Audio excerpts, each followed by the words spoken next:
ಕಾವ್ಯ ಢಮರುಗ ಎನ್ನುವ ಒಂದು ಕಾನ್ಸೆಪ್ಟ್ ಇಂದಾಗಿಯೇ ಉದ್ಘಾಟನೆಯನ್ನು ಸಹ ಢಮರುಗ ನುಡಿಸುವುದರ ಮುಖೇನ ಉದ್ಘಾಟಿಸಬೇಕೆನ್ನುವುದು ಅರವಿಂದ ಮಾಂಗಲ್ಯದ ಉದ್ದೇಶವಾಗಿತ್ತು.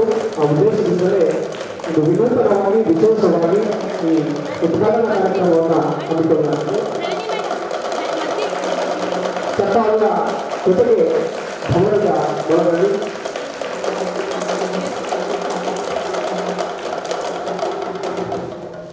ಕಾವ್ಯ ಢಮರುಗ ಕೃತಿಯನ್ನ ಈಗ ಬಿಡುಗಡೆ ಮಾಡಿದ ನಂತರ ಅದಕ್ಕಿಂತ ಮುಂಚೆನೆ ನಾನು ಗಮನಿಸಿದೆ.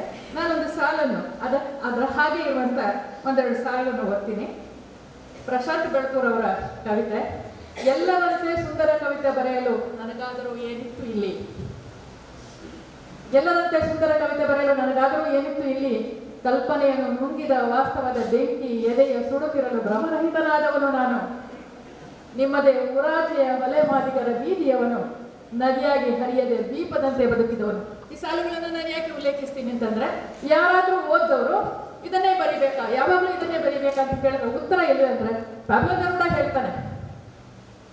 ಯಾಕೆ ನಾನು ಇದನ್ನು ಬರೆದೆ ಅಂತಂದ್ರೆ, ನನಗೆ ಬರೆಯೋದಕ್ಕೆ ಏನಿತ್ತು, ನನ್ನನ್ನು ಆಳವಾಗಿ ಕಲಕಿದಂಥದ್ದು ಏನಿತ್ತು, ನನ್ನ ಸುತ್ತಮುತ್ತ ಏನಿತ್ತು, ನನ್ನ ಸುತ್ತಲ ಸಂದರ್ಭ ಏನಿತ್ತು, ಅದಕ್ಕೆ ನಾನು ಪ್ರತಿಕ್ರಿಯಿಸ್ತೀನಿ ಅಂತ. ಆ ಸಂದರ್ಭದಲ್ಲಿ ಇರೋರು ಅದನ್ನು ಆಸ್ವಾದಿಸಬಲ್ಲರು, ಆಸ್ವಾದಿಸೋದಕ್ಕಿಂತ ಹೆಚ್ಚಾಗಿ ಅದರ ಅರ್ಥವನ್ನು ಕಂಡುಕೊಳ್ಳಬಲ್ಲರು ಮನಸ್ಸಿನಲ್ಲಿ. ಅಂದ್ರೆ ಕವಿತೆ ಒಂದು ಆತ್ಮಸಾಕ್ಷಿ ಇದೆ. ಆತ್ಮ ಇಲ್ಲದ ಕವಿತೆ ಕವಿತೆ ಆಗೋದಿಲ್ಲ. ಅನುಭವ ನಮ್ಮ ಆತ್ಮಕ್ಕೆ ತಟ್ಟಿದ್ದು ಅದು ಹಾಗೆ ಇನ್ನೊಬ್ಬರಿಗೂ ಅನ್ವಯ ಆಗಬೇಕು ಅನ್ನುವಂಥ ಮಾತು ಇದೆ. ಹಾಗೆ ಅನೇಕ ಕವಿತೆಗಳು ಮತ್ತು ಇವರ ಸಣ್ಣ ಕಥೆಗಳು ಅನೇಕ ಪತ್ರಿಕೆಗಳಲ್ಲಿ ಪ್ರಕಟಗೊಂಡಿವೆ. ರೆಕ್ಕೆ ಮೂಡದ ಕಾಜಾಣದ ಬಿಕ್ಕುಗಳು ಎನ್ನುವ ಕವನ ಸಂಕಲನ ಹಾಗೂ ನಮ್ಮ ಶ್ರೀರಾಮಚಂದ್ರನಿಗೊಂದು ಹೆಣ್ಣು ಕೊಡಿ ಎನ್ನುವ ಕಥಾ ಸಂಕಲನ ಲೋಕಾರ್ಪಣೆಗೆ ಸಿದ್ಧವಾಗಿದೆ. ಇದೀಗ ಪ್ರಶಾಂತ್ ಬೆಳತೂರು ಅವರಿಂದ ಕವನ ವಾಚನ.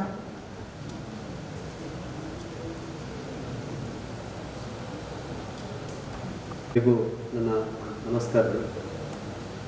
ನನ್ನ ಕವಿತೆಯ ಶೀರ್ಷಿಕೆ ನಾವು ಒಲೆಮಾದಿಗರ ಬೀದಿಯವರು.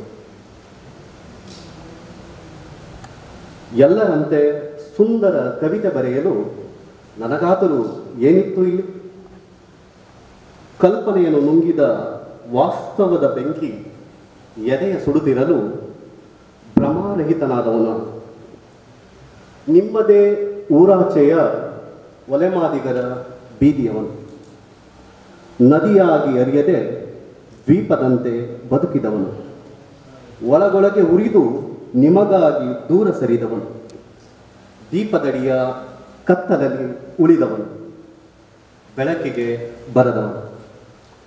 ಈಗ ಕಂಡದ್ದಾದರೂ ಏನು, ಅದೇ ಇತ್ತಲಾಚೆಯ ಕಾಗೆಗಳ ದಂಡು, ಹೊಂಚು ಹಾಕಿ ಕಾದ ಬೀದಿ ನಾಯಿಗಳ ಹಿಂಡು, ಬಡಕಲಾಗಿ ಸತ್ತ ದನಕರುಗಳನ್ನು ಕತ್ತರಿಸಿ ತುಂಡು ತುಂಡು ಮಾಡಿದ ಕಷ್ಟ. ಅದೇ ಸುಟ್ಟ ಒಣಬಾಡಿನ ವಾಸನೆಯೇ ನನ್ನ ಮೂಗಿಗೆ, ಎಂಡದಲ್ಲಿ ಅಮಲೇರಿದವರ ರೋದನೆಯೇ ಆಳು ಕಿವಿಗಳಿಗೆ, ಕಣ್ಣುಗಳಿಗೆ ಮಾತ್ರ ಹಚ್ಚರಿದೆ ಉಳಿದರು. ಸುಣ್ಣ ಕಾಣದ ಅಸಂಖ್ಯ ಗೋಡೆಗಳಿಗೆ, ಸಡಗರ ಬಿರದ ಹಬ್ಬ ಹರಿದಿನಗಳಿಗೆ, ಮಾರು ದೂರದಲ್ಲಿ ನಿಂತು ನೋಡಿದ ದೇವರ ಉತ್ಸವಗಳಿಗೆ, ಕನಸಿನಲ್ಲಿಯೂ ನನ್ನ ಕೇರಿಗೆ ಬರದೆ ಹೋದ ಊರ ಜಾತ್ರೆಯ ತೇರಿಗೆ ಬಣ್ಣನೆಗಳು ಈಗ ನನ್ನಲ್ಲಿ ಉಳಿದಿವೆ. ಈ ಒಡಲಾಳದ ಕವಿತೆಗೆ ಉಪಮೆ ರೂಪಕಗಳ ಗೊಡವೆ ಇಲ್ಲ, ಛಂದೋಬದ್ಧ ನಿಯಮಗಳ ಹಂಗಿಲ್ಲ, ಓದುಗನೂ ಬೇಕಿಲ್ಲ. ನನ್ನ ಕವಿತೆಗಳಿಗೆ ನಾನೇ ಕವಿಯಾಗುವೆ, ನಾನೇ ಓದುಗನಾಗುವೆ, ಮನದ ಹುಂಬತನಕ್ಕೆ. ಎಷ್ಟಾದರೂ ಒಲೆಮಾದಿಗರ ಬೀದಿಯವನೆಂಬ ನಿಮ್ಮ ಮನದಾಳದ ಹಿಂಗಿತಕ್ಕೆ. ವಂದನೆಗಳು ಸರ್.